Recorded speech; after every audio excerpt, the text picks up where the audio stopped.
أكاد حنا الناطق الرسمي باسم القوى الأمن الداخلي السوتورو.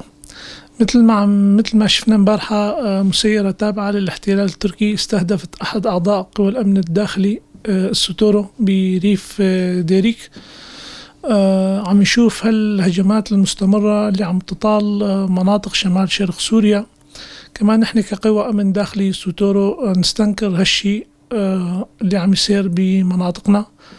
وكمان نحن كأمن داخلي سوتورو حقوقنا المشروعة أنه ندافع عن شعبنا، عن أرضنا، عن كل المكونات الموجودة بمناطق شمال شرق سوريا. وكمان عم نشوف الصمت الدولي عم يصير من دول الكبرى الداعمة لوقف إطلاق النار، أنه هاي نتيجة الهجمات اللي عم تصير. هاي شيء أكيد مخالف للأعراف الدولية والصمت الدولي. كمان يعني اللي عم يصير كمان هذا اللي عم يخل بأمن وأمان واستقرار القوات الأمنية والعسكرية وحتى المدنيين العزل اللي عم يستهدفون. الهدف الأساسي من دولة الاحتلال التركي هي زعزعة الأمن والاستقرار بكل مكونات المنطقة المتواجدة، إن كان من كرد وعرب وسريان وآشوريين وأرمن. كمان هالشي مخالف للأعراف نقول اللي موجودة بالمنطقة، يعني موجودة بالمناطق تبعنا. عام صومي من المكون السرياني من مدينة قامشلو.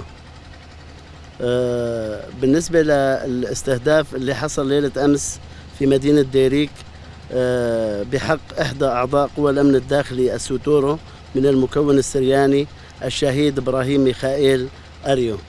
نحن كسريان ندين هذه الهجمات من قبل الاحتلال التركي والطاغية أردوغان. هذه الاستهدافات هي لضرب السلم الأهلي والتعايش الأخوي هنا في منطقتنا. هذا ما يزعجهم، هذا دائما يزعجهم باستشهاد الرفيق إبراهيم.